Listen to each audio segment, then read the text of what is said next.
সরকার বদলেছে, নতুন সরকারের বিরোধীদের প্রতি তার ব্যবহার, বিরোধীদের অত্যাচার করা, এই আচ্ছা।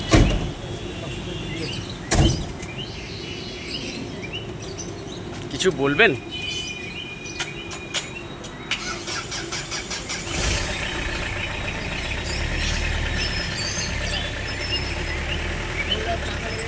হ্যাঁ হ্যাঁ, আমি সাইড হয়ে যাবো।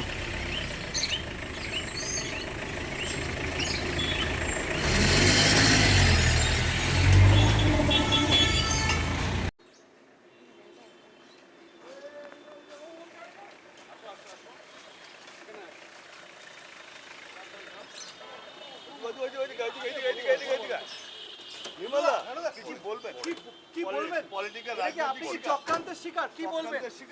এই বয়সে আপনাকে যেভাবে হেনস্থা করা হলো সেদিন কি বলবেন? এটার একটাই কথা, সরকার বদলেছে, নতুন সরকারের বিরোধীদের প্রতি তার ব্যবহার, বিরোধীদের অত্যাচার করা, এই